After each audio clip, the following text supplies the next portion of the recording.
හරි පුතේ හැමෝටම දරුවන් සරණයි. අද කතා කරන්න හදන්නේ පුතේ බුද්ධ ධර්මය කෙටි සටහන් කීපයක් තමයි අද කතා කරන්න හදන්නේ. එතකොට පුතේ ඔයාලට දැන් විභාගයට තව එච්චර කාල නැහැ.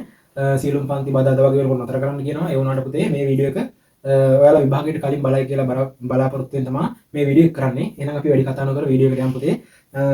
පේපර් එකට බොහෝ දුරට එයි කියලා හිතලා තමයි මේ වීඩියෝ එක කරන්නේ. මොකද A level ළමයි විතරක් ක්ලාස් කරලා හරියන්නේ නැහැ. A level ළමයිට විතරක් YouTube එකේ වීඩියෝ දාලා හරියන්නේ නැහැ කියලා හිතලා තමයි පුතේ මේ O level කරන දූ දරුවන්ට කෙටි සටහන් කීපයක් බුද්ධ ධර්මයේ කෙටි සටහන් කීපයක් ලබා දෙන්න හැදුවේ. එතකොට පුතේ අපි වැඩි කතා නොකර වීඩියෝ එකට යමු. එතකොට පුතේ මුලින්ම මම ඔයාලට පටන් ගන්නම් ධම්සප්පවතුන් සූත්‍රය. බලන්න මම ලියලා දෙනවා ධම්සප්පවතුන් සූත්‍රය කියන්නේ පුතේ බුදුරජාණන් වහන්සේගේ පුතේ මුල්ම දේශනාව. එතකොට පුතේ මේක දේශනා කරන්නේ කොහේනද? බරණැස ඉසිපතනාරාමේ ඉඳන් කාටද මේක දේශනා කරන්නේ පුතේ? පස්වග මහණුන් කියන අයට දේශනා කරන්නේ මුල්ම දේශනාව පුතේ. බලන්න මේකෙන් පුතේ ප්‍රධාන අරමුණ මොකද්ද මේකේ? චතුරාර්ය සත්‍ය. ඒ චතුරාර්ය සත්‍ය කියන්නේ මොකද්ද? දුක්ඛ සත්‍ය, සමුදය සත්‍ය, නිරෝධ සත්‍ය, මාර්ග සත්‍ය. පොතේ මම ඒක ලියන්නේ නැහැ බෝඩ් එකේ. මොකද වීඩියෝ එක ගොඩක් දීර්ඝ වෙන නිසා, තව බොහෝ දේවල් කතා කරන්න තියෙන නිසා මම මෙහෙම කියාගෙන යන්නම්. ඒක නිසා ඔයාලට හොඳ පැහැදිලි වෙනවා ඇති. එතකොට චතුරාර්ය සත්‍ය කියන්නේ දුක්ඛ සත්‍ය, සමුදය සත්‍ය, නිරෝධ සත්‍ය, මාර්ග සත්‍ය. එතකොට පුතේ මේක කොණ්ඩඤ්ඤ තවස තමයි පුතේ මේකෙන් පළමුවට සෝවාන් ඵලයටපත් වෙන්නේ. එතකොට පුතේ මේකෙන් මේ මුල්ම දේශනාව සෝවාන් ඵලය ලබා ගැනීම තමයි ඒකෙන් අරමුණ තමයි සෝවාන් වීම. ඊළඟට පුතේ දෙවන දේශනාව විදියට ගත්තොත් බලන්න මම ලියලා දෙනවා අනන්ත ලක්ෂණ සූත්‍රය තමයි පුතේ බුදුරජාණන් වහන්සේගේ දෙවන දේශනාව. එතකොට පුතේ බලන්න මේ අනන්ත ලක්ෂණ සූත්‍රය කියන්නේ ඒකත් පුතේ පංචවග්ගය කියන්නේ මේ පස්වග මහණුන් උදෙසාම තමයි පුතේ දේශනා කරන්නේ. එතකොට පුතේ මේ ධම්සප්පවතුන් සූත්‍රයෙන් පුතේ උනේ සෝවාන් ඵලයටපත් වුණා. එතකොට පුතේ අනන්ත ලක්ෂණ සූත්‍රයෙන් තමයි පුතේ අරහත් භාවයටපත් උනේ. එතකොට පුතේ තව එකක් ඔයාලට කියන්න දෙනවා. මෙන්න මේ ධම්සප්පවතුන් සූත්‍රය තියෙනව නේද? මේ ධම්සප්පවතුන් සූත්‍රයේ පුතේ අමතරව දැන් ධම්සප්පවතුන් සූත්‍රයේ තියෙන පුතේ දීර්ඝ විස්තරයක්. හරිද? ඒ දීර්ඝ විස්තරයට පුතේ ඒක ඇත්තම කෙනෙකුට ඇත්තටම තේරුම් ගන්න බෑ. ගොඩාක් ගැඹුරු විදිහට තමයි මේ ධම්සප්පවතුන් සූත්‍රයේ විස්තරය තියෙන්නේ. එතකොට පුතේ ඔයාලා තව දෙයක් මතක තියාගන්න. මේ ධම්සප්පවතුන් සූත්‍රයට අමතරව පුතේ පැහැදිලිව මේ ධම්සප්පවතුන් සූත්‍රයේ තියෙන කරුණුම පැහැදිලිව අල්ලලා තව සූත්‍රයක් පුතේ නිර්මාණය කරලා දිනවා. ඒක පුතේ සරියුත් හාමුදුරුවෝ තමයි නිර්මාණය කරලා තින්නේ. සරියුත් තෙරුන් තමයි පුතේ ඒ සූත්‍රය නිර්මාණය කරලා තින්නේ. ඒ සූත්‍රේ නම තමයි පුතේ සත්‍ය විභංග සූත්‍රය.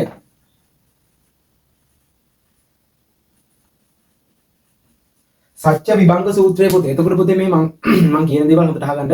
සත්‍ය විභංග සූත්‍රය තුලින් පුතේ සිදු වෙන්නේ සත්‍ය විභංග සූත්‍රය තුලින් පුතේ සිදු කරන්නේ මේ චතුරාර්ය සත්‍යම තමයි. මේ ධම්සප්පවතුන් සූත්‍රයේ පුතේ තියෙන චතුරාර්ය සත්‍ය බොහොම ගැඹුරු විදිහට. මේ ඒ වුණාට පුතේ මේ සරියුත් හාමුදුරුවෝ සෑම කෙනෙකුටම පුතේ තේරුම් ගන්න පුළුවන් විදිහට මේ ධම්සප්පවතුන් සූත්‍රයේ තියෙනම කරුණු පැහැදිලිව ඕනෑම අයෙක්ට තේරුම් ගන්න පුළුවන් විදිහට තමයි පුතේ මේ සත්‍ය විභංග සූත්‍රය සකසලා තියෙන්නේ. එතකොට පුතේ මම මේ දෙකෙන් මම එහාට යනවා. ඔයාලට මම පොඩිම තැනින් ඉඳන් පටන් ගන්නම්. එතකොට පුතේ ඔයාලා දන්නවා සතර පෙරණිමේදී කියන්නේ මොනවද කියලා? සමහරවිට MCQ වලටත් එන්න පුළුවන්. මේක නම් එන්නේ නැහැ. ඒ වුණාට මේකත් මතක තියාගෙන යන්න. මොකද්ද?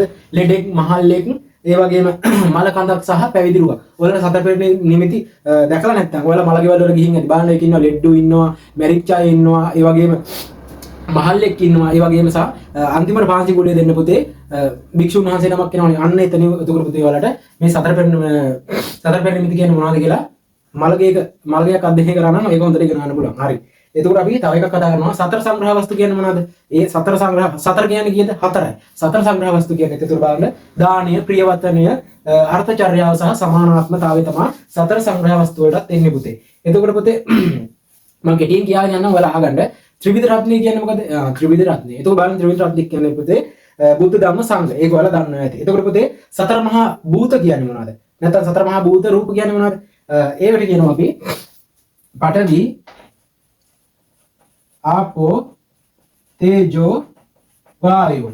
ඒ මොනවද? සතර මහා භූත රූප. ඊළඟට පුතේ සතර අගති කියන්නේ මොකද? ඒ කියන්නේ සතර අගතියෙන් තොර වෙන්න ඕන කියලා කියන්නේ ඡන්ද, දේශ, බය, මෝහ. සතර අගති. ඒක මම ලියන්නේ නැහැ. ඡන්දය, දේශය, බය, මෝහ. එතකොට පුතේ තව එකක්. ත්‍රිලක්ෂණය කියන්නේ මොකද්ද? ත්‍රිලක්ෂණය කියන්නේ ත්‍රි කියන්නේ තුනයි. ඒ මොකද්ද? ත්‍රිලක්ෂණය කියන්නේ අනිත්‍ය, දුක්ඛ, අනාත්ම. ඔන්න ඒකත් මම කිව්වා. මේ පොතේ මම දීර්ඝ විස්තරයක් කරන්නේ නැහැ. ඔයාලට බොහෝ කරුණු තියෙන නිසා මේ විදිහට කෙටියෙන් කියාගෙන යන්නම්. මොකද මේක ඔයාලා මේක පොඩ්ඩක් මේ වීඩියෝ එක බලනවා නම් ඒක ඔයාලට විභාගයට කලින් බලනවා නම් අනිවාර්යයෙන්ම මේක MCQ එකේ හරි එහෙම නැත්නම් ලියන කෙටි ප්‍රශ්නයකට හරි මොකක් හරි කොහොම හරි කියන්නේ සාමාන්‍ය S මට්ටමේ ඉන්නවා නම් ඒක C එකක් හරි එහෙම නැත්නම් B එකේ ඉන්න එක්කෙනා A එකක් හරි එහෙම නැත්නම් C එකේ ඉන්න එක්කෙනා B එකක් හරි ලබා ගන්න පුළුවන් වෙයි කියලා හිතලා තමයි මේ වීඩියෝ කරන්නේ. එහෙනම් අපි තවදුරටත් කතා කරමු.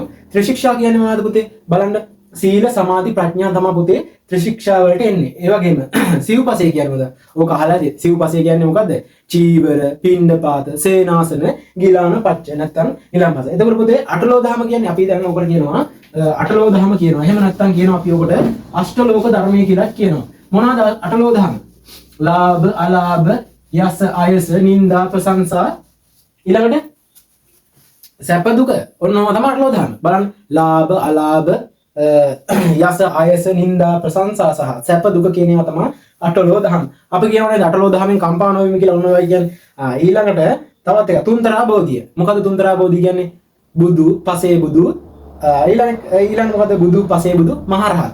ඕකට පුතේ සක්විති එන්නේ නැහැ හරිද? බුදු, පසේ බුදු, මහරහත් තමයි තුන්තරා බෝධිය කියලා කියන්නේ. එතකොට පුතේ ත්‍රිවිධ නැත්නම් ත්‍රිවිධ තෘෂ්ණා කියන්නේ මොනවද? බලන්න ඒක කාම තණ්හා, භව තණ්හා, විභව තණ්හා. එතකොට කාම තණ්හා කියන්නේ පුතේ මොකද්ද? දැන් අපි නිකන් කාම තණ්හා කියමු නිකන් ලැජ්ජා ශ්‍රීලී වචනයක් වගේ දැන්. ඒ වුණාට පුතේ කාම තණ්හා කියන්නේ මොකද්ද? කාම තණ්හා කියලා කියන්නේ පුතේ අපි පංචේන්ද්‍රයන් ඒ කියන්නේ ආශාවෙන් හැමදේම අල්ලගෙන ඉන්නව නේද? ඒකට තමයි පුතේ පංචේන්ද්‍රයේ පිනවීම තමයි පුතේ අස කනනාදී දේව ශරීරය කියන මේ සේරම පිනවීම තමයි පුතේ කාම තණ්හාව කියලා කියන්නේ. එතකොට පුතේ භව තණ්හාව කියන්නේ අපි නැවත නැවත මේ භවයේ ඉපදීමට ආශා කරනවා නම් ඒක තමයි පුතේ භව තණ්හාව. විභව තණ්හාව කියන්නේ පුතේ නැවත පුතේ මේ ලෝක ඉපදීමක් නැති ඒ කියන්නේ ඉපදීමකට කැමැත්තක් නැති ආශාව තමයි පුතේ විභව තණ්හාව කියලා කියන්නේ. එතකොට පුතේ බලන්න ඔයාලට මේ සාමාන්‍යයෙන් ඉන්න පුළුවන් ශ්‍රද්ධාව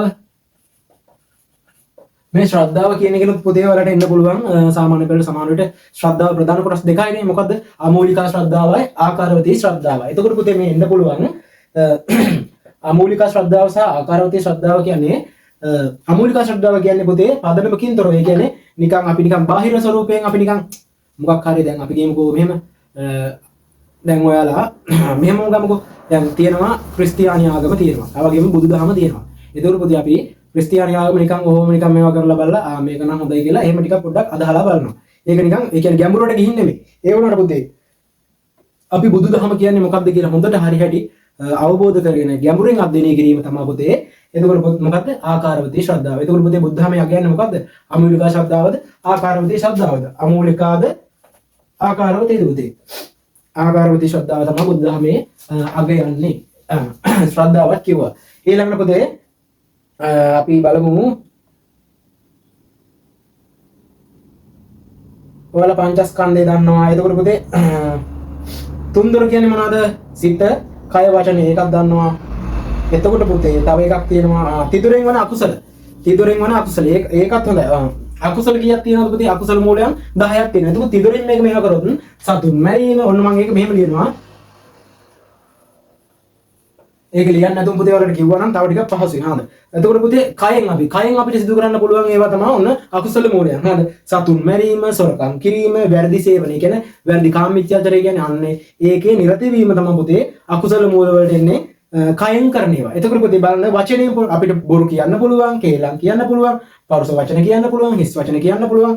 ඒවා තමයි පුතේ වචනයෙන්. එතකොට අපි කයෙන් කරන ක්‍රියාවන් කීයද? 3යි. එතකොට වචනයෙන් කරන ඒවා 4යි. ඔන්න සිතෙන් කරන්නේ මොකද? ලෝභය සහ ද්වේෂයයි මෝහයයි. ඒ කියන්නේ අපි කියන දැඩි ලෝභය ඒකට කියන අවිද්‍යාව කියලාත්. ඒ වගේම තරහවට කියනවා පුතේ අපි ව්‍යාපාදේ කියලාත්. ඒ වගේම වැරදි දැක්මට කියනවා මිසදුඩු බව නැත්නම් මිත්‍යා දෘෂ්ටි කියලාත් කියනවා අපි. එතකොට පුතේ බලන්න මේවට කියනවා අපි දස අකුසල මූල නැත්නම් දස අකුසල මූල කියනවා. එහෙම නැත්නම් තිදුරින් වන අකුසල මූල කියලාත් කියනවා. එතකොට තිදුර කියන්නේ මොකද්ද? සිත, කය, වචනේ. ඔන්න මම කිව්වා. එතකොට පුතේ කුසල මූල මොනවාද? කුසල මූල කියන්නේ පුතේ මේකේ ප්‍රතිවිරුද්ධ එක. ප්‍රතිවිරුද්ධ මොකක්ද? අපි සතුන් නොමැරීම, සොරකම් නොකිරීම, ඒ වගේම කාමීච්ඡාචරයේ නොහැසිරීම, ඒ වගේම බොරු නොකීම, කේලම් නොකීම, හිස් වචන නොකීම, පරිස වචන නොකීම, ඒ ලෝභ දේශ වර්ණ කියන සේරගෙම වැළකී සිටීම තමයි. ඕකේ ප්‍රතිවිරුද්ධ පැත්ත තමයි පුතේ. දැන් අපි කුසල මූල 10 නම් එතකොට බලන්න ඒ වගේම වැළකීම. එතකොට අකුසල මූල නම් ඒවා සිදු කිරීම. ඔන්න එතකොට කුසල සහ තිදුරින් වෙන කුසල මූල සහ අකුසල මූලත් මම කිව්වා. එතකොට පුතේ තව එකක් කර්මයේ ප්‍රභේද තියෙනව නේද? ඔයාලට අනිවාර්යෙන් සාමාන්‍ය වෙල පේපරේ එන්නත් පුළුවන් කර්මයේ ප්‍රභේද. බලන්න දිට්ඨ ධම්ම වේදිනී කර්මය කියන්නේ මොකද? කර්මයේ ප්‍රභේදයක් ඇටියට දිට්ඨ ධම්ම වේදිනී කර්මය, දිට්ඨ ධම්ම වේදිනී දිට්ඨ ධම්ම වේදිනිය කියන්නේ අපි දැන් මොකක් හරි ප්‍රාණඝාතයක් කර මොකක් හරි එකක් සිදු කරා නම් ඒක එවෙලෙන් පරිසම්දෙනවා නම් මොකද්ද පුතේ?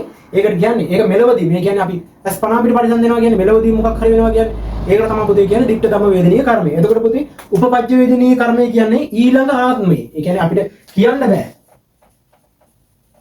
උපපජ්ජ වේදිනිය කර්මය කියන්නේ පුතේ ඊළඟ ආත්ම භවයේදී පුතේ පරිසම්දෙන කර්මය. ඊළඟට පුතේ අපරාපර වේදිනිය කර්මය කියන්නේ පුතේ දෙවන ආත්මයෙන් පසු. දැන් අපි එක ආත්මයක් ලැබුවා. ඒ ආත්මෙ නෙමෙයි පුතේ ඊළඟ ආත්මය. අපි අපරාපර වේදිනිය කර්මයක් සිදු කරලා තියෙනවා නම් දෙවන භවයේ පුතේ ඒක සිදු වෙන්නේ. ඒ වගේම අහෝසි කර්ම කියන්නේ පුතේ සමහර විට මේක අහෝසි විලා යනවා. ඒ කියන්නේ විපාකයක් නොදී අහෝසි විලා යනවා. ඒකට අපි කියනවා අහෝසි කර්ම කියලා.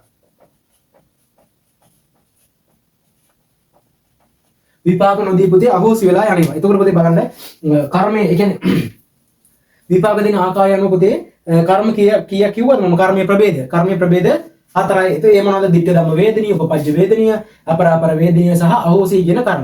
ওই මොනවාද? කර්මයේ ප්‍රභේද. ඒ කියන්නේ විපාක දෙන කාලය අනුව තමයි පුතේ මේවා මෙන්න මේවා කාලය අනුව තමයි පුතේ මේවා වර්ග කරන්න පුළුවන් විපාක දෙන කාලය අනුව. ඊට පස්සේ පුතේ විපාක දෙන ආකාරය නැත්නම් පිළිවෙල අනුවත් ආයි කොටස් හතරකට බෙදෙනවා. ඔයාලට මතකයිද දන්නේ? බලන්න මේ මොනවද කියන්නේ? විපාක දෙන ආකාරය අනුව කියන්නේ පිළිවෙල අනුව ගත්තොත් ගාරුක කර්ම, ආසන්න කර්ම, ආචින්න කර්ම, කටත්තා කර්ම. ගරුක කර්මය කියන්නේ පුතේ බල සම්පන්න කුසල අකුසල කර්මලු. හරිද? ආසන්න කර්ම කියන්නේ මොනවාද? මරණාසන්න මොහොතේදී පුතේ කරන ලද ඒ කියන්නේ අපි මරණාසන්න මොහොතේදී අපිට මතක් වෙනව නේද මොකක් කරේ? ඒ කියන්නේ සිහි කරන මොනවා හරි කර්මයක් අන්න ඒක තමයි පුතේ ආසන්න කර්ම කියන්නේ. ආචින්න කර්ම කියන්නේ පුතේ පුරුද්දක් ලෙස අපි නිතර සිතන පතන ඒ කියන්නේ පුරුද්දක් ලෙස නිතර සිතට එන දෙයක්. කටත්තා කර්මය කියන්නේ පුතේ අසම්පූර්ණ කුසල අකුසල කර්ම. ඔන්න අසම්පූර්ණ කුසල අකුසල කර්මය. එතකොට පුතේ ඔයාලා අහලා ඇති කර්මයේ බලපෑම වෙනස් කරන සාධක. ඔයාලා අහලා ඇති කර්මයේ බලපෑම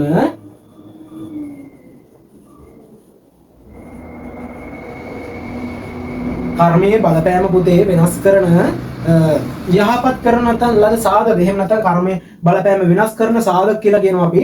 එන්නේ ඒවා පුතේ කරුණු හතරක් තියෙනවා. ගති සම්පatti වල අහලා තියෙනවද? ගති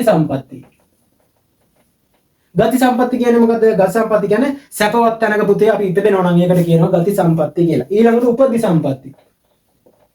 උපදි සම්පatti කියන්නේ පුතේ උසස් රූප කියන්නේ හොඳට ලස්සන කියන්නේ උපදීන් පුතේ ලස්සන රූප ස්වභාවයක් තියෙනවා නම් එයා මොන සම්පත්තියද? උපදි සම්පatti. එතකොට කාල සම්පatti කියන්නේ පුතේ සෞභාග්‍යමත් කාලයක පුතේ ඉපදෙනවා නම් එයා ඒකට කියනවා පුතේ කාල සම්පatti. ඊළඟට තමයි පුතේ ප්‍රයෝග සම්පatti. ප්‍රයෝග කියන්නේ පුතේ ප්‍රඥාව හා උත්සාහය කියන කාරණා තමයි ප්‍රයෝග කියන්නේ. එතකොට පුතේ ඔන්න මම දැන් කිව්වා මම ක්‍රමයෙන් කිව්වා. එතකොට ශ්‍රද්ධාව ගැන මම කිව්වා. ශ්‍රද්ධාවේ ප්‍රධාන කොටස් දෙකයි මොකද්ද? අමූලික ශ්‍රද්ධාවයි ආකාරවතී ශ්‍රද්ධාව. ඔන්න දැන් කෙලිමක් භාවනාවට ආවොත් භාවනාවේ කොටස් කීයද? සමතේ තියෙනවා. විදර්ශනාව තියෙනවා. නැත්නම් මේකට කියනවා විපස්සනාව. අපුරුනම් මගේ පැහැදිලි නැතුව ඇති. ඔයනට මම නිකන් ඔය ලියන්නේ. ඔයාලට මම ඒක පැහැදිලි කරලා දෙනවනේ. ඒ නිසා බෝඩ් එකට වඩා මම කියන එක පොඩ්ඩක් ඔයාලා හොඳට අවබෝධ කරගන්න. එතකොට පුතේ භාවනාවේ ප්‍රධාන කොටස් කීයද? භාවනාවේ ප්‍රධාන කොටස් දෙකයි. මොකද්ද? සමත භාවනාවයි විදර්ශනා භාවනාව. නැත්නම් අපි වෙනවා විපස්සනා භාවනාව කියලා. එතකොට පුතේ භාවනාවට පුතේ යොමු වන පුද්ගලයා ඊට කරගත යුතු පූර්ව අවස්ථා පහක් තියෙනවා. මොනවද? කල්යාණ මිත්‍රයන් ආශ්‍රය කරන්න ඕනි, සිල්වතෙක් වෙන්න ඕනි, ධර්මයේ ශ්‍රවණය කරන්න ඕනි. ඒ වගේම වීරය, ප්‍රඥාව කියන කාරණා මේ භාවනාවට යොමු වන පුද්ගලෙක් ඊට කර ගන්නවා. එතකොට අපි බලමු සමත භාවනාව කියන්නේ මොකද්ද? එතකොට සමත භාවනාව කියන්නේ හොඳින් අහගන්න කෙලස් යටපත් කරන සිත් එකඟ කරන. ඒතර කෙලස් කියන මේ නීවරණ ධර්ම එහෙම නැත්නම් පංච නීවරණ ධර්ම ඒවා යටපත් කරලා සිත එකඟ කරනවා නම් පුතේ ඒකට කියනවා අපි සමත භාවනාව. නැත්නම් පංච අභිඥා අෂ්ට සමාපatti ලබා ගන්න පුළුවන් භාවනාව තමයි පුතේ සමත භාවනාව. එතකොට පුතේ විදර්ශනා භාවනාව කියන්නේ මේකට කියන අපි විපස්සනා භාවනාව කියලා. ත්‍රිලක්ෂණයයි ප්‍රඥාව. ඒ කියන්නේ කෙලස් මුලින් පුටා දැමීම සම්පූර්ණයෙන්ම කෙලස් නැති කරනවා. චතුරාර්ය සත්‍ය අවබෝධ කරගෙන හැකි වූ මාර්ගය තමයි පුතේ විදර්ශනා භාවනාව කියලා කියන්නේ. කෙනෙකු පුතේ සමතේ දීර්ඝ කාලීනව වැඩිමෙන් විපස්සනා භාවනාවට ගිහින් විපස්සනා භාවනාව දීර්ඝ කරගන්න පුළුවන්. එතකොට පුතේ චතුරාර්ය සත්‍ය අවබෝධ කරගැනීමේ හැකියාව තියෙනවා. එතකොට පුතේ සමාධි භාවනාව පුතේ සමාධි භාවනාවට යොමු වන පුද්ගලයෙකු තුළ තිබිය යුතු ගුණාංග තුනක් තියෙනවා. බලන්න මොනවද කියලා ඒවා ඉන්ද්‍රිය සංවරය. ඔන්න පළවෙනි එක ඉන්ද්‍රිය සංවරය. ඒ වගේම සති සම්පජාන. ඒ කියන්නේ සියලු ක්‍රියාවල සිහියෙන් යුක්ත වීම පුතේ. සියලු ක්‍රියාවල සිහියෙන් යුක්ත වීම. තුන්වෙනි එක තමයි පුතේ සන්තුට්ඨිතාවය. ඒ කියන්නේ සන්තුට්ඨිය මොකද්ද? ලද දෙයින් සතුටු වීම. ඕකට තියෙනවා පුතේ යථා ලාභ සන්තුට්ඨිය, යථා බල, යථා සාරුප්ප කියලා ඔන්න සන්තුෂ්ටියත් ප්‍රධාන ආකාර තුනකට තියෙනවා. එතකොට පුතේ සමත භාවනාවේ යොදාගත හැකි කමඨහන් පුතේ 40ක් තියෙනවලු. හාඳ. ඔන්න ඔය කමඨහන් 40 ලබා දීමේ සලකා බලන පුජ්‍යල චරිත තියෙනවා පුතේ. රාග චරිත, සද්දා චරිත, දෝෂ චරිත, මෝහ චරිත, බුද්ධි චරිත, විතක්ක චරිත ඔන්න වගේ චරිත කතා තියෙනවා පුතේ. එතකොට පුතේ අපිට තව එකක් කියන්න පුළුවන්. බලන්න මම කිව්වා භාවනාව ගැන කිව්වා නේද මම. එතකොට පුතේ බලන්න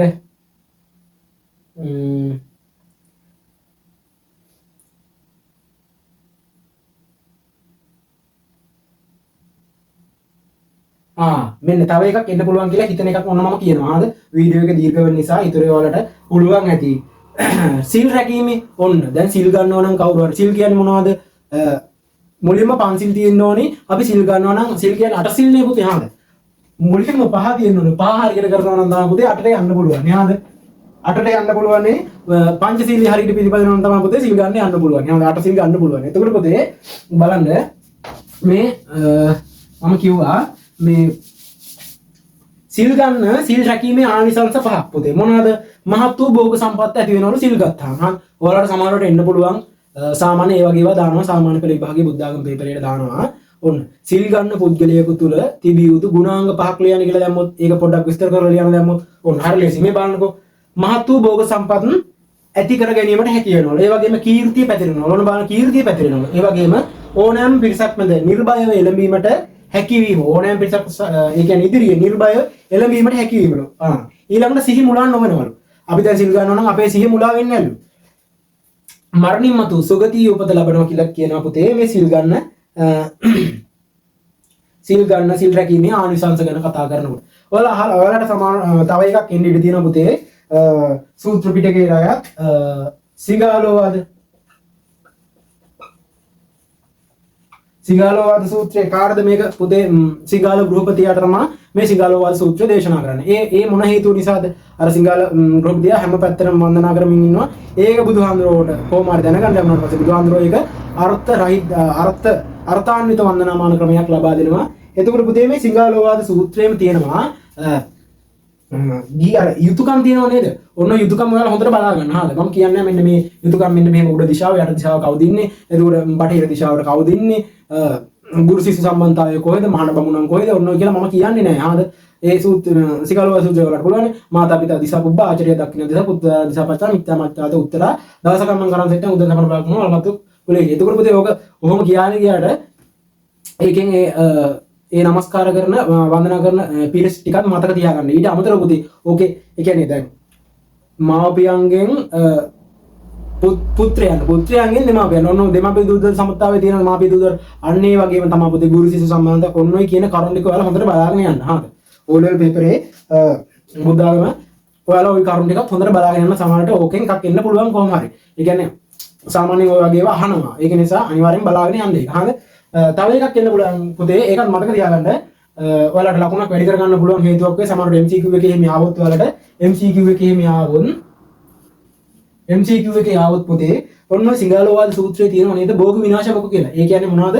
තමන්ගේ ධනය වියදම් වෙන තමන්ගේ ධනය පුතේ තමන් රැස් කර ගන්නා ධනය වියදම් වෙන ආකාර කිහිපයක් තියෙනවා. ඒවට කියනවා අපි භෝග විනාශ මොක කියලා. ඒක තියෙන්නේ සිගාලෝවාද සූත්‍රයේ. ඔන්න පළවෙනි එක තමයි පුතේ අපි මද්ද්‍රසාර භාවිතා කරනවා නම් තමන්ගේ ධනය විනාශ වෙනවා. ඒක අහන්න දෙයක් නෙමෙයි. හරිද? ඒ වගේම පුතේ සූදු කිරිනවා. අපි මොනවා හරි සූදුවක් බූරු ගහනවා කියමුකෝ. දැන් ඔයාලා මේ පැත්තේ සාමාන්‍ය ගම්මත නම් දන්නේ බූරු ගහනවා කියමුකෝ. අපි ඕම්බි ගහනවා අන්න ඒ වගේ ඒ කූට්ටම් සෙල්ලම් කරනවා තමන්ගේ ධනෙ විනාශ වෙනවා. එතකොට ඔන්න මද්දසාර භාවිතය, සුරාව, ඒ වගේම පුතේ තමන්ට පාපී මිත්‍රයන් ඉන්නවනම්, පවිඩි මිත්‍රයන් ඉන්නවනම් ඒත් තමන්ගේ ධනෙ පුතේ විනාශ වෙනවා. ඒ වගේම පුතේ අපි කම්මැලි, අලසයි. අලසයි නේද? ඔයාලා දැන් මේ ඔයාලට ලබන සතියේ විභාගයේ තියාගෙන හරිද? ඔයාලා දැන් පාඩම් කරන්න කිසිම පොතක් බලන්නේ නැතුව ඔන්න ඔහේ ඉන්නවා. හරිද? ඔයාලා පාඩම් කරන්නේ නැහැ, මොනවත් කරන්නේ නැහැ. කමන්නේ එදාට එන දේක් ලියනවා කියලා ඔහොම ඉන්නවා. එහෙනම් අලසෙක් ඔයා. එතකොට පුතේ මේ අලසභාවයේ තියෙන්නේ මොකේද? ඒ කරුණ තියෙන ඕන. ඔයාලා ටක් ගාලා මතක් වෙන්න ඕනේ මෙන්න මෙහෙම එකක් තියෙනවා මේ අලස කම කියන්නේ තමන්ගේ ධනෙ විනාශ වෙනවා. මේක තියෙන්නේ මොකේද?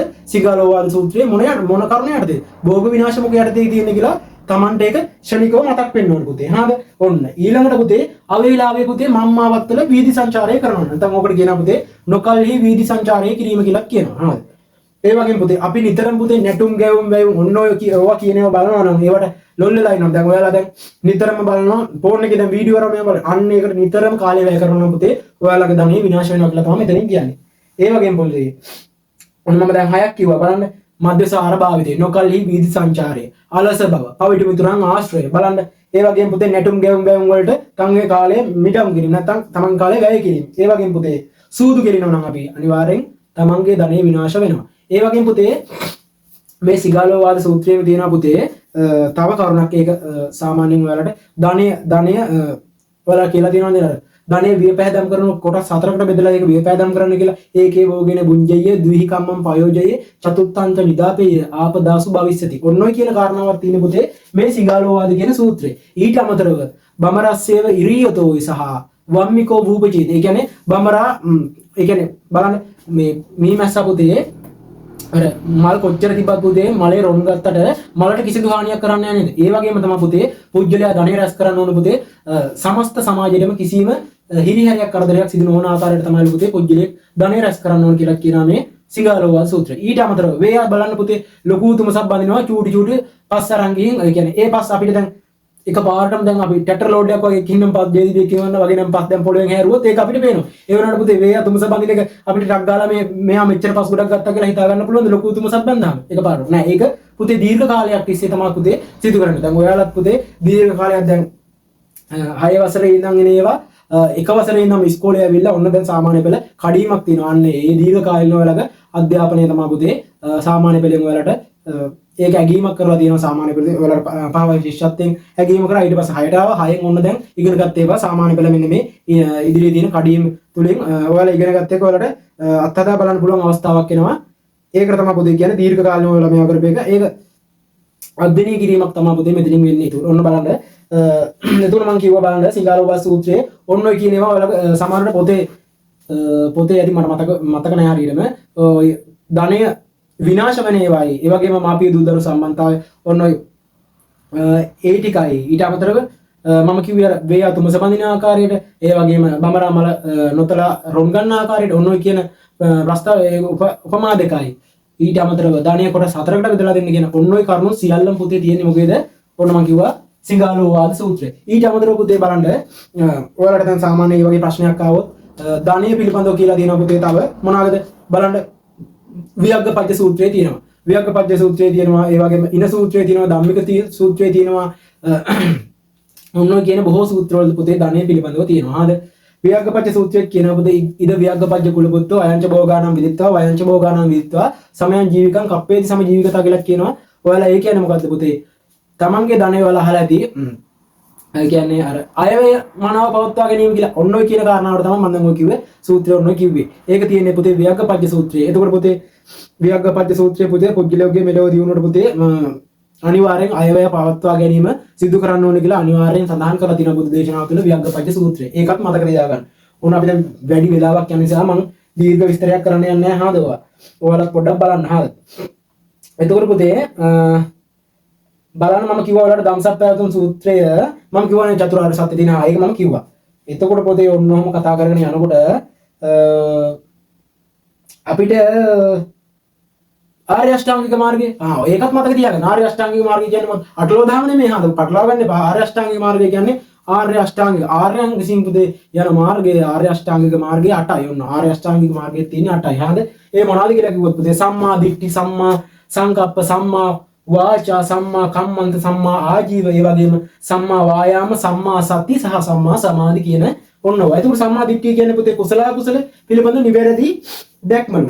සම්මා සංකප්ප කියන්නේ පුතේ පස්කම් සැප නික්මේ ද්වේෂ නොකිරීම හිංසා නොකිරීම කියන සංකල්පනාව. ඒ වගේම සම්මා වාචා කියන්නේ පුතේ අපි බොරු කියනවා කේලම් කියනවා හිස් වචන කීම රළු වචන කීම ඔන්න ඔය කියන ඒවා තමයි පුතේ සම්මා වාචා වලට අයත් වෙන්නේ. සම්මා කම්මන්ත කියන්නේ මොනවද? කම්මන්ත ඔන්න ප්‍රාණඝාතය සොරකම අදත්තා දානේ කාමසේවනේ ඔන්න ඔය කියන ඒවා. එතකොට පුතේ සම්මා ආජීවය කියන්නේ පුතේ නිවැරදි ජීවන වෘත්තියක් වල නිරත වීම තමයි පුතේ සම්මා ආජීව. සම්මා වායාම කියන්නේ පුතේ නූපන් අකුසලේ නූපදීමටත් උපන් කුසලේ නැති උපන් අකුසලේ නැති කිරීමත් නූපන් කුසල් ඉපදීම සහ උපන් කුසල් වැඩි දියුණු කිරීම. ඒ කියන්නේ අපි මෙච්චර කාලයක් පුතේ සම්මා කම්මන්ත කියන්නේ පුතේ නෙමෙයි සම්මා වායාම කියන්නේ පුතේ යහපත් ව්‍යායාමනේ සම්මා වායාම කියන්නේ. ඒ කියන්නේ පුතේ අපි මෙච්චර කාලයක් සිදු කරලා ඒ කියන්නේ අපි මෙච්චර කාලයක් සිදු කරලා තියෙන පුතේ කුසල් තියෙන අන්න ඒවා වැඩි දියුණු කිරීම. අපි ඒ වගේම නිවැරදි ජීවන රටාවකට අනුගමනය කිරීම. ඒ වගේම පුතේ නූපන් අකුසල අපි දැන් මෙච්චර කාලයක් කරලා නැත්තම් වැරදි වැඩ ඒව නොකර ඉන්නවා. ඒ වගේම මෙච්චර කාලයක් කරලා තියෙන හොඳ වැඩ තියෙනවා නම් ඒවා සිදු කරගෙන ඉන්නවා. ඔන්න ඔක තමයි පුතේ කියන්නේ සම්මා වායාම. ඒ වගේම පුතේ සම්මා සති කියන්නේ පුතේ සතර සතිපට්ඨානයේ යුක්තව පැවැත්ම නිවැරදි සිහියලු අන්න. ඒ වගේම සම්මා සමාධි කියන්නේ පුතේ ධ්‍යාන වැඩිමෙන් සිත පිරිසුදු කිරීම හා එක කිරීම නිවැරදි මානසික ඒකාග්‍රතාවය පවත්වා ගැනීම තමයි පුතේ සම්මා සමාධියෙන් කියන්නේ. එතකොට පුතේ ඔන්න මම දැන් ආයෙ කිව්වා බුදුරජාණන් වහන්සේගේ පුතේ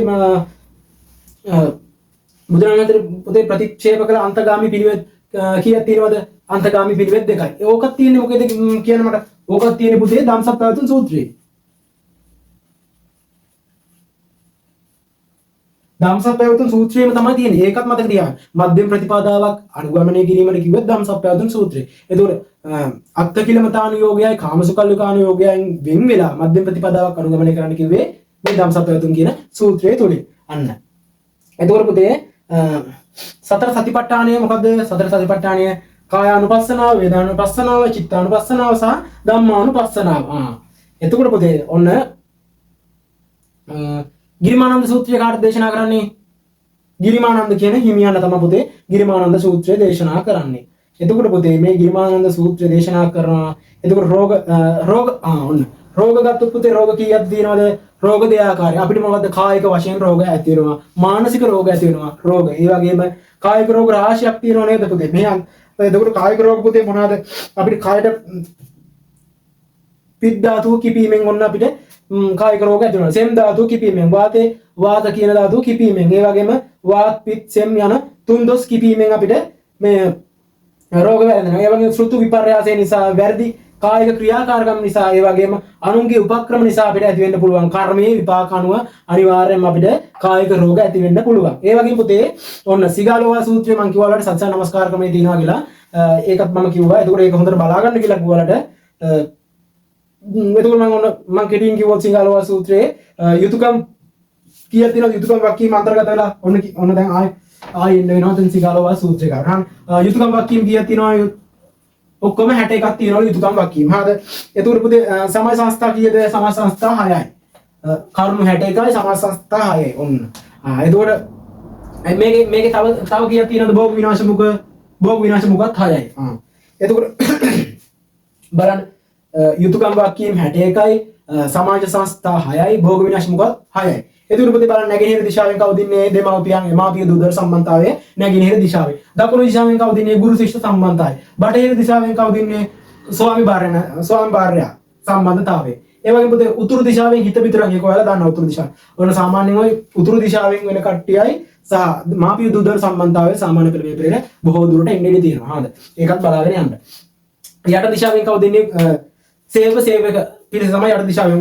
උඩ දිශාවෙන් උඩ මහාන බමුණන් තමයි ඉන්නේ. ගිහියන් හා පැවිද්දන් කියලා කියනවා අපි ඒ කට්ටියට. එතකොට පුතේ මම ඉස්සෙල්ලා කිව්වා වියග්ගපජ්ජ සූත්‍රය. වියග්ගපජ්ජ සූත්‍රය පුතේ දේශනා කරන්නේ කක්කකාර පත්ත කියන ගමේදී තමයි පුතේ දේශනා කරන්නේ. එතකොට පුතේ කාටද මේක දේශනා කරන්නේ? මම කිව්වේ වියග්ගපජ්ජ කුල පුත්‍රයාට තමයි දේශනා කරන්නේ. ඉද වියග්ගපජ්ජ කුල පුත්තෝ.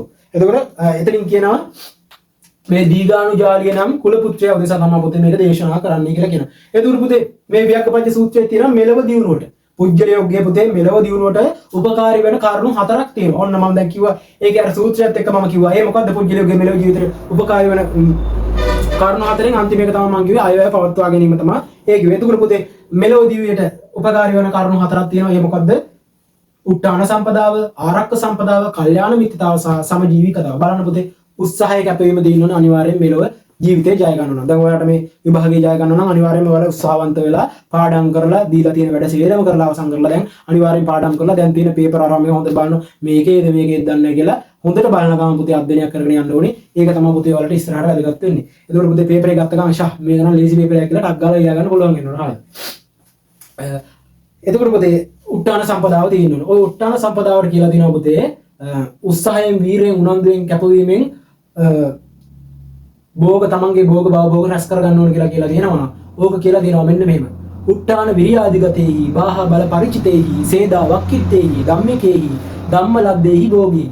ඔන්න ඕක ඔයාලා අහලා ඇති. හා ඔන්න ඔය කියන්නේ උට්ටාන සම්පදාවේ යුතු පුතේ තමන්ගේ භවභෝග සම්පත් ලබා ගන්න ක්‍රියා කිරීම කියන්නේ. ඒතර ආරක්ක සම්පදාව කියන්නේ ආරක්ක සම්පදාව කියන්නේ පුතේ ධාර්මික උපයාගත් අපි ධනයක් තියෙනවා නම් ඒ ධනය රැක ගන්නවා පුතේ අපි රැක ගන්නවා. ධාර්මික උපයාගත් ධනය තමයි පුතේ රැක ගැනීමෙන් ආරක්ක සම්පදාව ඇති වෙනවා. එතකොට පුතේ උට්ටාන සම්පදාව කියන්නේ මං කිය උට්ටාන විරියාදිගතේ බහ බල පරිචිත සේදා වක්කිතේ ධම්මිකේ දහන. අද්දේ. ඒ කියන්නේ පුතේ තමන් උත්සාහයෙන් වීරයෙන් දෑතේ මහන්සියෙන් වැරවීරිය යොදා දහඩිය වගුරුවමින් පුතේ තමන් ධනය ඉපයනවා නම් පුතේ ධාර්මිකව ඒ ධනය ලැබෙනවා. ඒ ධනය ධාර්මිකව ලැබෙන එක්කෙනාට තමයි පුතේ උට්ටාන සම්පදාව හිමි වෙන්නේ. ඔන්න. එතකොට පුතේ මේ ධාර්මික වූ ධනය තමන් ආරක්ෂා කර ගන්න පුළුවන් නම් එයාට පුතේ ආරක්ක සම්පදාව හිමි වෙනවා. ඒ වගේම පුතේ සද්ධා සීල ත්‍යාග ප්‍රඥා කියන මෙන්න මේ උසස් ගුණ ධර්ම සහිත මිතුරන් ආශ්‍රය කරන්න පුළුවන් නම් පුතේ එයාට කල්යාණ මිත්‍රතාවය කියන උතුම් ගුණ ධර්මය මෙලොවදී ලැබෙනවා. ඒ වගේම පුතේ සමජීවිකතාව කිව්වේ මම ඉස්සෙල්ලා කිව්වා ඉද ව්‍යග්ගපච්ච කුලපුත්ව අයංච භෝගානම් විදිත්වා වයංච භෝගානම් විදිත්වා සමයං ජීවිකං කප්පේති සමජීවිකතාව. ඒ කියන්නේ අයව මනාව පවත්වාගෙන ආයට වඩා වේ අඩු වෙන සත්වයට වඩා වැඩි වෙන ලෙස කටයුතු කිරීම සමජීවිකතාව කියලා මම කිව්වා. ඔන්න ධාර්මික රැකියාව එතකොට පුතේ ඒකත් එන්න ඉඩ තියෙනවා. ධාර්මික රැකියාව මොනවද ධාර්මික රැකියාව? කෘෂි කර්මාන්තයේ තියෙනවා, සත්ත්ව පාලනයේ තියෙනවා, ඒ වෙළඳාම තියෙනවා. ඒ වගේම මොනවද ආරක්ෂක සේවයට යන්න පුළුවන් රාජ්‍ය සේවය සහ වෙනත් කර්මාන්ත. ඔයකට අපි කියනවා ගෘහ කර්මාන්ත කියලා කියනවා. ඔන්න එතකොට ඒකත් කිව්වා. අධාර්මික වෙළඳාම කියන්නේ මොනවද? අවියාවුද වෙළඳාම කරනවා නම්. ඒ වගේම එතකොට පුතේ අවියාවුද වෙළඳාම කරනවා නම් එතකොට පුතේ සතුන් වෙළඳාම් කරනවා නම් වස්තු විස වෙළඳාම් කරනවා නම් ඔන්න ඔය කියන ඒවා තමයි පුතේ අධාර්මික වෙළඳාම්. මස් වෙළඳාම, සත්ත්ව වෙළඳාම, වස්තු විස වෙළඳාම. ඊට අමතරව පුතේ ඔයාලා දන්නවද අධාර්මික වෙළඳාම් ක්‍රම පුතේ තුනක් තියෙනවා. ඒ කියන්නේ අධාර්මික වෙළඳාම් ක්‍රම තුනක් තියෙනවා. ඒ මොනවද ගත්තොත් පුලා පුතේ ඒ කියන්නේ අධාර්මික පුතේ වෙළඳාම් කරනකොට අපි අර හොර කරන අවස්ථා අන්න ඒවා තමයි. ඒක තුලා කූට කියන්නේ පුතේ හොරට කිරනවා. මාන කූට කියන්නේ පුතේ හොරට මයින් ඒවා. කංශ කූට කියන්නේ පුතේ දැන් අපි මෙහෙම හිතමුකෝ මිරිස් කුඩු තියෙනවා. මිරිස් කුඩු වල පුතේ ඔන්න පාම් පිටි කවලම් කරනවා මිරිස් කුඩු වල. අන්න ඒ වගේ ඒවා පුතේ හොර. ඒ කියන්නේ ඒ වගේ ඒවා කාංශ කුඩ. ඒ කියන්නේ කවලම් කරගෙන යනවා. දැන් කහ කුඩු තියෙනවා ඒවට වර්ණ කරලා පාම් පිටි දානවා. එන්නේ වගේ ඒවා කාංශ කුඩ. ඒක අයත් වෙන්නේ කාංශ කුඩ. අපි හොරට මොනවා හරි බලන්න ඔන්න පොල් තෙල් බෝතලයක් ඕනියකට අපි දෙනවා පොල් තෙල් භාගයකට වඩා පොඩ්ඩක් වැඩි. ඒකට බෝතලයක් නෑ. අන්න ඒවා පුතේ මයින් කුඩ සිදු වෙන ඒවා. ඒවට අපි මාන කුඩ කියලා කියනවා. එතකොට තුලා කුඩ කියන්නේ පුතේ හොරට කියනවා. කිලෝ එකක් දාන්න ඕන එකට 980ක් විතර දානවා. ඔන්න ග්‍රෑම් 20ක් තියාගන්න. අන්න ඒ වගේ ඒවා තමයි පුතේ. එතකොට මේ තුලා කූට ධනයට අයත් වෙනවා. එතකොට පුතේ ධනය විනාශ වෙ හැකි ක්‍රම හතරක් තියෙනවා. ඒ මොනවාද? රජයට අයත් වෙනවා. ඔයාලා ඒවා අහලාදී රජයට අයත් වීම, ගින්නෙන්, ජලයෙන් කියන ඒ වගේම විනාශ වීම, සොරුම් ප්‍රහාර ගැනීම සහ ප්‍රිය නොකර අයගෙන් පුතේ ධනෙ විනාශ වෙනවා කියලා කියනවා. එතකොට පුතේ මම දැන් කියාගෙන ගියා සිගාලෝවා සූත්‍රය කියාගෙන ගියා, වියග්ගපජ්ජ සූත්‍රය කියාගෙන ගියා. එතකොට පුතේ ඔන්න දැන් ආයි මුලින්ම මම ධම්සප්පවතුන් සූත්‍රය දැන් කියාගෙන ගියා. හරිද? අපි ඔහොම මෙමු පුජ්‍යලෝකයේ මෙලව දිවියට මෙන්න පරලොව දිවියට හේතු වෙන කරුණු පුතේ මහා මංගල සූත්‍රයෙන් දේශනා කරලා තියෙනව නේද? එතකොට මහා මංගල සූත්‍රයේ පුතේ කරුණු කීයද? මහා මංගල සූත්‍රයෙන් කරුණු 38යි. මංගල කරුණු 38යි.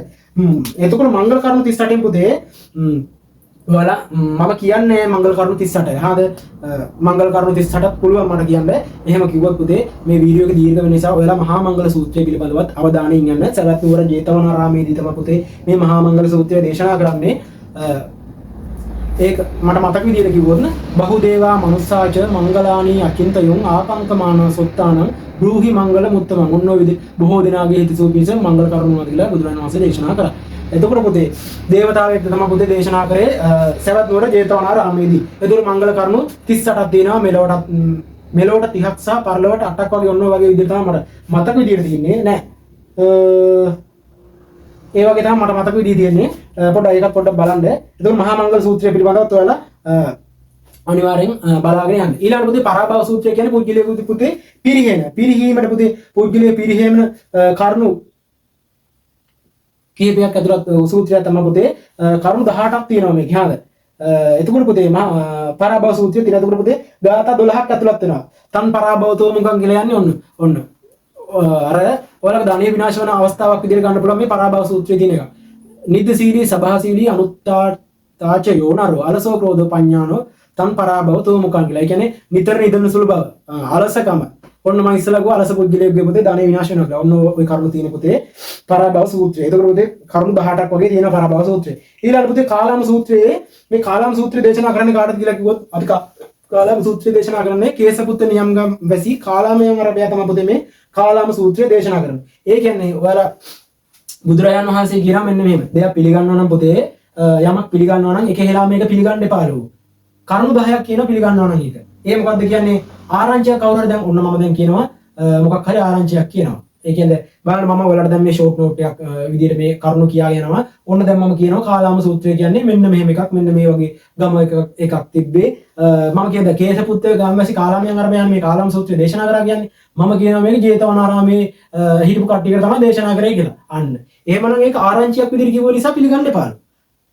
ඒ වගේම පුතේ පරම්පරාවෙන් තව දෙකින් නිසා පිළිගන්න එපාලු. ඒ වගේම කටකතාවම කවුරු හරි කටකතාවක් විදිහට කිව්ව නිසා පිළිගන්න එපාලු. ඒ වගේම පුතේ ඉගැන්වීම් සමග ගැළපෙන නිසා පිළිගන්න එපාලු. ඔන්න ඉගැන්වීම් සමග ගැළපෙන නිසා පිළිගන්න එපාලු. ඒ වගේම තර්කානුකූල නිසා පිළිගන්න එපාලු. ඒ වගේම න්‍යායන්ට අනුකූල නිසා පිළිගන්න එපාලු. මතු පිට ස්වરૂපය අනුව පිළිගන්න එපාලු. ඒ වගේම තම දැක්ම අනුව පිළිගන්න එපාලු. ඒ වගේම සුදුසු බව පෙරණ නිසා පිළිගන්න එපාලු. ඒ වගේම ගුරුවරයා පවසන නිසා පිළිගන්න එපාලු. ඒ කියන්නේ නොපිළිගත යුතුයි. ඒ කියන්නේ මෙන්න මේ කියන කරුණු 10ටම අනුව බලලා තමයි යමක් පිළිගන්නවා නම් හෝ ප්‍රතික්ෂේප කරනවා නම් බුදුරජාණන් වහන්සේ විසින් මේ කාලාම සූත්‍රයේ අනුග්‍රහයෙන් දේශනා කරලා තියෙන්නේ. එතකොට පුතේ එතන කරුණු 10ක් තියෙනවා. ඊට අමතරව පුතේ ඔයාලා බලාගෙන යන්න ඕනි. එතකොට පුතේ මේ කාලාම සූත්‍රයේම තියෙනවා යමක් පිළිගැනීමේදී සලකා බැලිය යුතු කරුණු 4ක් තියෙනවා. දැන් මම ඉස්සෙල්ලා කිව්වා යමක් පිළිගන්නවා නම් කරුණු 10ක් පිළිබඳව කිව්වා. ඒකත් බලාගෙන එතකොට පුතේ යමක් පිළිගැනීමේදී සලකා බැලිය යුතු තව කරුණු 4ක් තියෙනවා. මේක කුසල්ද අකුසල්ද? ඒ වගේම මේක පුතේ නිවැරදිද මේක වැරදිද කියලා බලන්න ඕනේ. ඒ වගේම පුතේ මේක නුවණැත්තන්ගේ ගරහීමටපත් වේද? එහෙම නැත්නම් පසසීමටපත් වේද කියලා බලන්න ඕනේ. ඒ වගේම පුතේ අනුගමනය කරන්නට යහපතක් වෙනවද? ඒ කියන්නේ මේක කුසල්ද අකුසල්ද කියලා බලනවා. නිවැරදිද වැරදිද කියලා බලනවා. ඒ කියන්නේ අනුගමනය කරන්නට පුතේ යහපතක් වෙනවද අයහපතක් වෙනවද කියලා බලනවා. ඒ වගේම නුවණැත්තන් විසින් මේක ගැරහීමට ලක් කරනවද? එහෙම නැත්නම් පැසසීමට ලක් කරනවද කියලා ඒ අනුව තමයි පුතේ මේ යමක් පිළිගන්නවා නම් පිළිගන්න කියන්නේ. එතකොට පුතේ තව එකක් අනන සූත්‍රයේ තියෙනවනේ පුතේ මේවා පුතේ චතුර්විධ සුඛ සංකල්පය යටතේ තමයි පුතේ ඉන්නේ. ඒතකොට අනන සූත්‍රයේ තියෙනවා මේක අනන සූත්‍රයේ පුතේ දේශනා කරන්නේ අනන සූත්‍රයේ පුතේ දේශනා කරන්නේ අනන සූත්‍රයේ පුතේ දේශනා කරන්නේ අනේ පිටි සිත්තුමාව බලන්න මේ අනේ පිඩු අනන සූත්‍රයේ දේශනා කරන්නේ පුතේ අනේ පිටු සිත්තුමාව දෙසා තමයි පුතේ දේශනා කරන්නේ. ගිහියන් විසින් පුතේ අනිවාර්යයෙන්ම උපදවා ගත යුතු සුඛ 4ක් පිළිබඳව තමයි පුතේ අනන සූත්‍රයෙන් දේශනා කරන්නේ. අති සුඛය කියන්නේ පුතේ මම අර කිව්වේ උට්ටාන විරියාදිගතේහි බාහ බලපල්ටි ඔන්න ඔය කියන කාරණාව වෙන්නේ පුතේ අති සුඛයෙන් තමයි. හරිද? ඒ කියන්නේ Taman දහඩි වගුරා ධාර්මික උපයාගත් ධනයක් Tamanට තියනවා කියලා හිතා සතුටු වෙනවා නම් පුතේ එයාට අති සුඛය හිමි වෙනවා. භෝග සුඛය කියන්නේ පුතේ ධාර්මික උපයාගත් ධනය Taman පරිභෝග කරනවා. ඔන්න දැන් මම උදේ ඉඳන් හවස් වෙනතුරු පුතේ දහඩි වගුරුවලා ඔන්න යම් කිසි මුදලක් උපයාගෙන ධාර්මිකව තමයි පුතේ මේ මුදල උපයාගත්තේ. කාටවත් හිරිහැරයක් සිදු නොවන ආකාරයට ධාර්මික උපයාගත් ධනය තමන්ට ජීවත් වෙන්න ප්‍රමාණවත් කියලා සිතලා තමන් සතුටු වෙනවා නම් අන්න ඒක තමයි පුතේ භෝග සුඛය කියලා කියන්නේ. ඊට පස්සේ පුතේ අනන සුඛය කියලා කියන්නේ පුතේ කිසිවෙකුට ණයක් නැහැ. ඔන්න දැන් මම කඩෙන් බඩු ටිකක් ගන්නවා ණයට. ඔන්න ඒ ණය ගෙවා ගන්න බැරුව නම් පුතේ අනන සුඛය හිමි වෙනවද? නෑ අනන සුඛය කියන්නේ පුතේ කාටවත් ණයක් නැහැ කියලා තමන්ට සතුටටපත් වෙන්න පුළුවන් නම් ඒක තමයි පුතේ අනන සුඛය කියන්නේ. අනවජ්‍ය සුඛය කියන්නේ නිවැරදි කාය කම්ම වචී කම්ම මනෝ කම්ම කියන මෙන්න මේ තුන් ඉරියව්වලින් පුතේ නිවැරදිව සතුටටපත් වෙනවා නම් ඒ පුද්ගලයාට අනවජ්‍ය සුඛය හිමි වෙනවා. එතකොට පුතේ ඔන්න මම කිව්වා චුල්ලකම විභංගයේ පුතේ මේක තෝදේය පුත්‍ර සහ සුභමානෝකයාට තමයි පුතේ චුල්ලකම විභංග සූත්‍රය දේශනා කරන්නේ. එතකොට පුතේ ඒකේ තියෙන කරුණු ටිකත් කර්මයේ අනු පුද්ගලයන් අතර විසමතා 14ක් තියෙනවනේ. ඔන්න ඔය කියන කාරණා ටිකත් ඔයාලා බලා ගන්න. හරිද? එතකොට පුතේ තව එකක් අපි පංච බලී සංකල්පයත් ඔයාලට සමහරවට එන්නේ නැහැ. ඒ වුණාට මේකත් බලා ගන්න. අත්ති බලී, ඥාති බලී, පුබ්බේත බලී කියනවා අපි. රාජ බලී සහ දේවතා බලී. ඔන්න පංච බලී සංකල්පය කියන්නේ අත්ති බලී කියන්නේ පුතේ ආගන්තුක සත්කාරය. ඥාති බලී කියන්නේ ඥාතීන්ට සංග්‍රහ කිරීම. පුබ්බේත බලී කියන්නේ මියගේ ඥාතීන්ට පින් පෙත් දැවීම. ඒ වගේම රාජ බලය කියන්නේ රාජ්‍යයට ගෙවිය යුතු බදු මුදල් තියෙනවා නම් අන්න ඒ බදු මුදල් ගෙවීම සහ දේවතා බලය කියන්නේ පුතේ දෙමාපියන්ට පින් දීම. එතකොට පුතේ පත්තකම්ම සූත්‍රය මම කිව්වා අනේ පිළිසිතුමාට දේශනා කළා කියලා. ඒකේ තියෙන කරුණු ටිකත් ඔයාලා බලා ගන්න. ඒ වගේම ඊට අමතරව දස සක්විතිවත් බලා ගන්න. ඒ වගේම බෞද්ධ රාජ්‍ය පාලන මූල ධර්මයට පුතේ අදාළ වෙන කරුණු බෞද්ධ පාලන රාජ්‍ය මූල ධර්මය කියන්නේ මොනවද?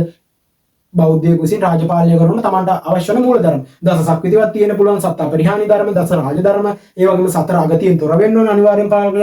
සිව් බබ විවරණ, සතර සංග්‍රහ වස්තු සහ පංචශීල ප්‍රතිපදාව තියෙන්න අනිවාර්යයි. එතකොට මම ඔය කිව්ව කරුණු ටික බලා ගන්න අනිවාර්යයෙන්ම දස සක්විතිවත් කරුණු 10ක් තියෙනවා. ඒ අමුදරුවන් පෝෂණය කිරීම, ඒ රාජ බටයන් පෝෂණය කිරීම ඔන්න ඔය කියන වගේ කරුණු 10ක් තියෙනවා. ඒ ටික බලා ගන්න. සප්ත අපරිහානීය ධර්ම කියන්නේ හත නිතර සැස් වෙනවා, සමගිය රැස් වෙනවා, සමගිය විසිර යනවා. ඔන්න ඔය කියන කරුණු. එතකොට පුතේ දස රාජ ධර්ම ටිකක් බලා ගන්න. දාන සීල ප්‍රතිවචන ඔන්න ඔය ටික බලා ගන්න. සතර අගති ඡන්ද දේශ බය මොහ වගේ තොර වෙන්න ඕන පොච්චලය. සතර සංග්‍රහ වස්තු දානේ ප්‍රතිවචන ආදාය. ඔන්න ඔය කියන පංචශීල ප්‍රතිපදාව ඔන්න ඔය කියන කාරණා ටිකක් හොඳට බලාගෙන යන්න. ඊට අමතරව පුතේ ඔයාලට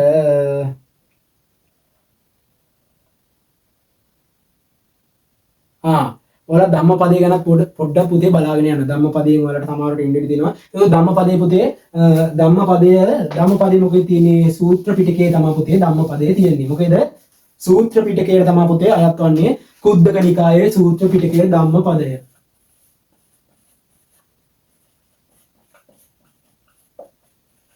කුද්දක නිකායට අයත් සූත්‍ර පිටකේ තමයි පුතේ මේ ධම්මපදය අයත් වන්නේ. ඒකවල පුතේ මේක වග්ග තියෙනවා පුතේ කීයක්ද? 26ක් තියෙනවා. වග්ග 26ක් තියෙනවා. 26ක් තියෙනවා. ඒකවල ගාථා තියෙනවා පුතේ 423ක්. ගාථා 423ක් තියෙනවා. වග්ග 26ක් තියෙනවා පුතේ.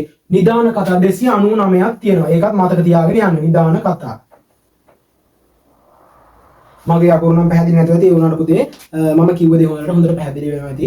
සමහරවිට මම ඉන්න නිසා බෝඩ් එක පේන්නේ නැතුව ඇති. ඒ වුණාට පුතේ මම කියාගෙන යන ඒවා ඔයාලා අනිවාර්යෙන් විභාගෙට කලින් බලාගෙන යන්න. එතකොට පුතේ නිදාන කතා 299ක් තියෙනවා ඔන්න. එතකොට පුතේ ඊට අමතරව ඔන්න මම තව කියන්න උත්සාහ ගන්නවා. බුදුගුණ දන්නව නේද ඔයාලා? අරහං සුගත පුරුෂ ධම්මසාරති. පුරුෂ ධම්මසාරති කියන්නේ මොකද්ද පුතේ? ඔය නොහැක්මින පුජ්‍යලයන් দমনය කිරීම ඔන්න ඔය ටිකත් බලාගෙන යන්න. අනිවාර්යෙන් බුදුගුණ නාමය බලාගෙන යන්න. අරහං සම්මා සම්බුද්ධෝ විද්‍යාවෙන් සම්පන්නෝ ටික බලාගෙන යන්න. හරිද? සම්මා දිට්ඨිය කියන්නේ නිවැරදි දැකීම කියලා කිව්වා නේද? සත්‍ය විභංග සූත්‍රයේ මම කිව්වා සම්මා දිට්ඨියෙන් යුතුව චතුරාර්ය සත්‍ය පිළිබඳව ඥානෙ දියුණු කිරීම කියලා කිව්වා. එතකොට පුතේ තව අනිවාර්යයෙන්ම බලාගෙන යන්න ඕන ටිකක් තියෙනවා. ඒකත් මම කියනවා. හරිද? එතකොට මම ඔන්න කිව්වා මුලින් ඉඳන් කිව්වා මම සරල දෙයක් නම් කිව්වා ඔයාලට. ඊට අමතරව පුතේ ඔයාලට තියෙනවා පේපර් එකේ සමහරවිට ඒ කියලා හිතන ඒවා මම ටිකක් කියන්නම් අනුමාන විදියට. ඒකත් බලන්න. එහෙම ගත්තොත් පාරමිතා දස පාරමිතා ටික අනිවාර්යෙන් බලාගෙන යන්න. හරිද? එතකොට පුතේ බලන්න ඔයාලගේ පොතේ තියෙනව නේද? අසරණ සරණ ගුණය හා ගිලවනෝපස්ථානය කියලා. ඒකත් පුතේ ඒ පාඩමත් බලාගෙන යන්න. හරිද?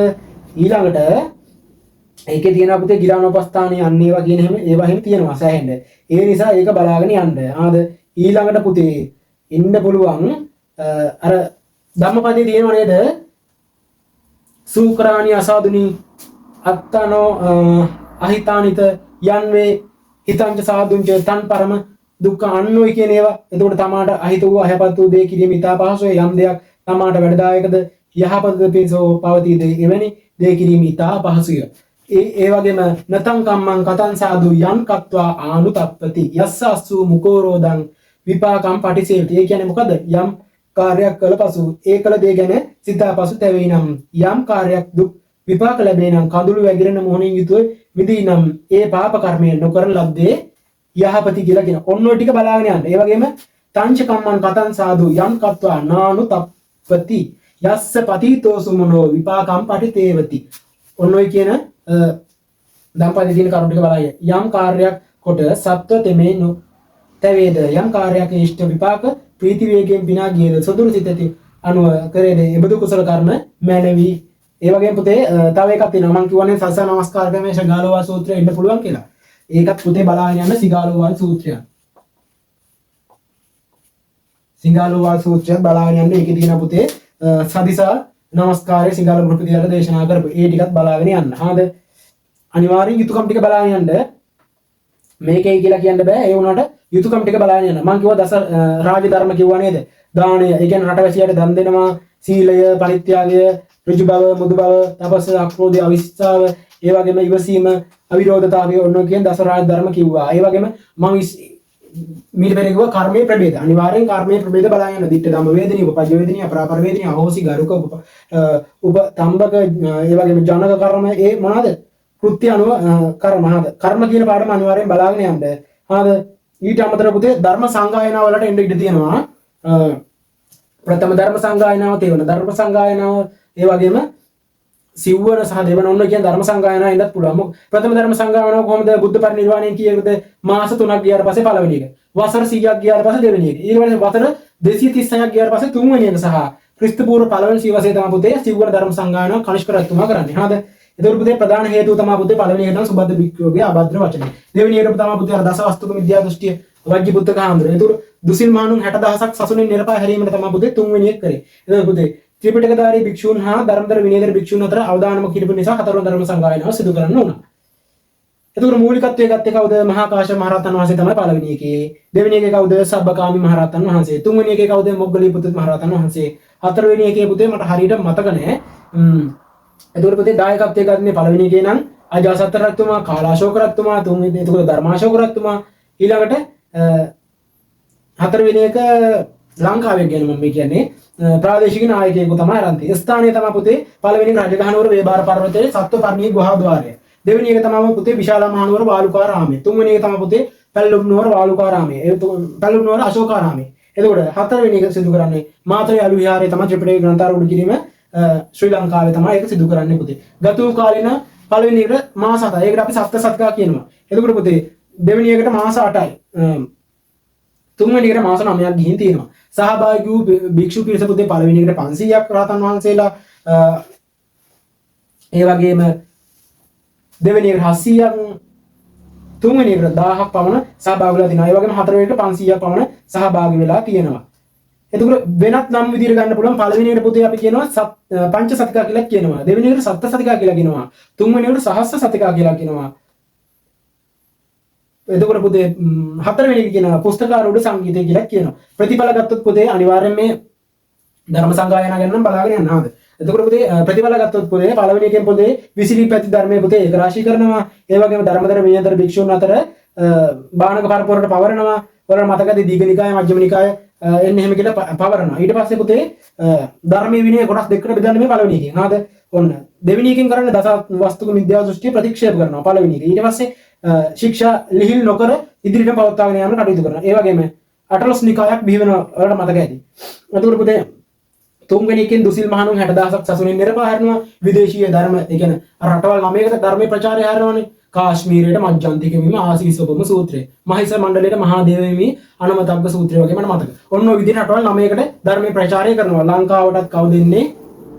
ලංකාවට කවුද තම්බපන්නියට කවුද එන්නේ? මහින්ද හිමි. එතකොට පුතේ ඔන්න ඔය විදිහට ධර්මයේ ප්‍රචාරය කරනවා. එතකොට පුතේ හතරවෙනි එකේ ත්‍රිපිටකය ග්‍රන්ථාරූඪ කිරීම තමයි කරන්නේ. එතකොට පුතේ ඊට අමතරව පුතේ තව සර්වස්තිවාදීන්ගේ සංගායනාවක් තියෙනවා. මම කිව්වේ කාශ්මීරේ කුණ්ඩලවන විහාරය වගේ තමයි මට මතක තියෙන්නේ. ඒක පුතේ කනිෂ්ක රජතුමා තමයි කරන්නේ. ඒකට පුතේ කියනවා සර්වස්තිවාදී සංගායනාවක් කියලා කියනවා. ಭಾರತೀಯ පැවති හතරවන ධර්ම සංගායනාව. මේක තේරවාදී ධර්ම සංගායනාවක් නෙමෙයි පුතේ. ඒ වගේම දායකත්වයේ කනිෂ්ක රජතුමා සංගායනාවට හේතු තමයි පුතේ නිකාය වශයෙන් බෙදුණු සංඝ සමාජයේ විවිධ ආකාරයෙන් ධර්ම විනය විවරණය කිරීම. ඒතු සර්වස්තිවාදී ධර්මයට අනුව අටුවා සම්පාදනයේ අවශ්‍යතාවය. ප්‍රතිඵල තමයි පුතේ විභාෂා නම් සර්වස්තිවාදී ධර්මයට අනුව අටුවා සම්පාදනය කිරීම. අටුවා ග්‍රන්ථ තඹපත්වල ලියවා ස්තූපයක තැන්පත් කිරීම.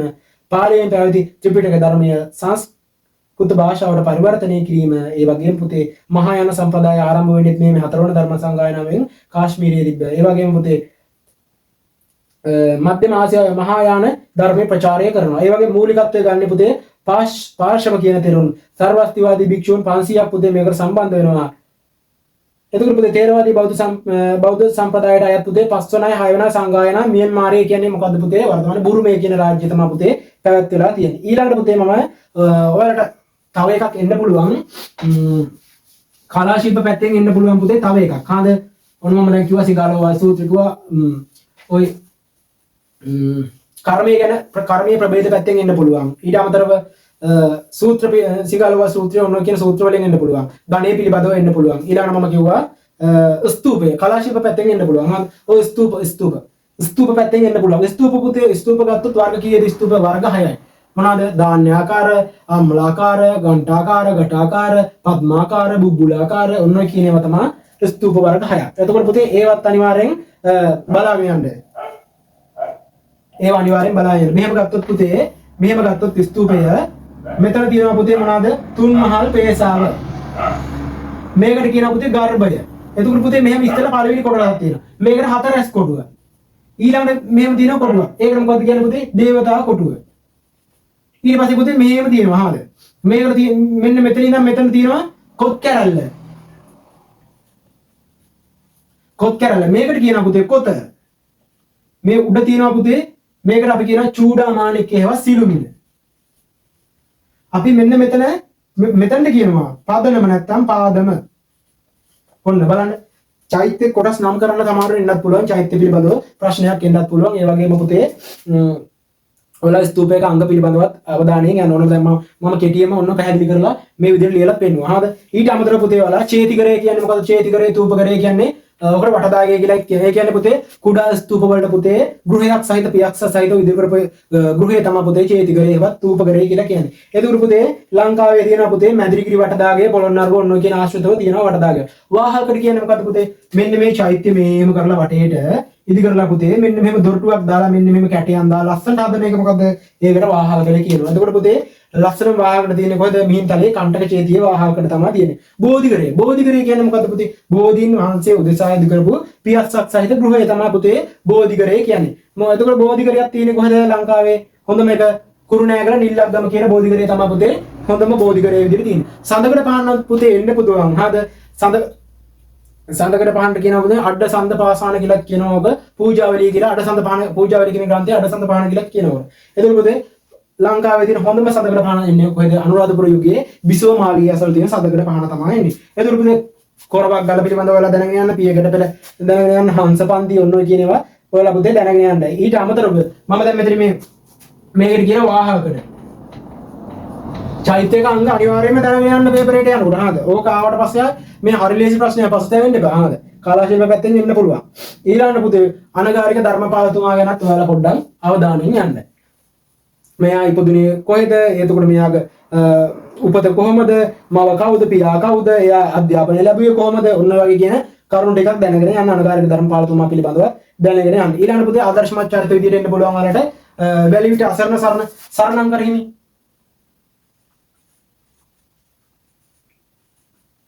සරණංකර හිමි පිළිබඳවත් එන්න පුළුවන්. ඒ වගේම අනගාരിക ධර්මපාලතුමා.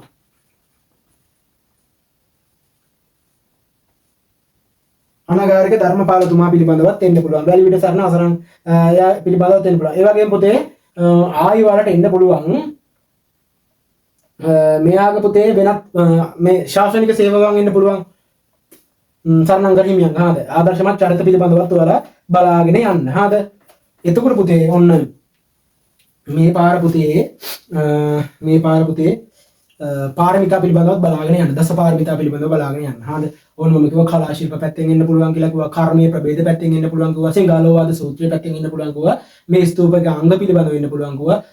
ඒ වගේම අනගාരിക ධර්මපාලතුමායි සරණංකර හිමියන් පිළිබඳව එන්න පුළුවන් කියලා කිව්වා. එතකොට පුතේ ඔයාලට පැහැදිලිවද මම වේගෙන් කියාගෙන ගියා. මම කෙටි සටහන් ෂෝට් නෝට් එකක් විදිහට ඔයාලට දුන්නේ නෑ. PDF එකක් විදිහට දුන්නේ නෑ පුතේ. ඔයාලට මම කියාගෙන ගියා. මේ වීඩියෝ එක අනිවාර්යෙන් ඔයාලා විභාගයට කලින් බලයි කියලා හිතනවා. එහෙනම් අනිවාර්යෙන් පුතේ බුද්ධ ආගමට පුතේ බුද්ධ ආගම ලේසි. අනිවාර්යෙන් මේ ප්ලස් එකක් ගන්න පුළුවන් කියලා මම විශ්වාස කරනවා. එහෙනම් පුතේ හැම දිනාටම ජය වෙන්න ඕනේ කියලා ප්‍රාර්ථනා කරනවා. ඒ වගේම පුතේ මේ වීඩියෝ එක තවත් කෙනෙක්ට පුතේ ෂෙයා කරන්න.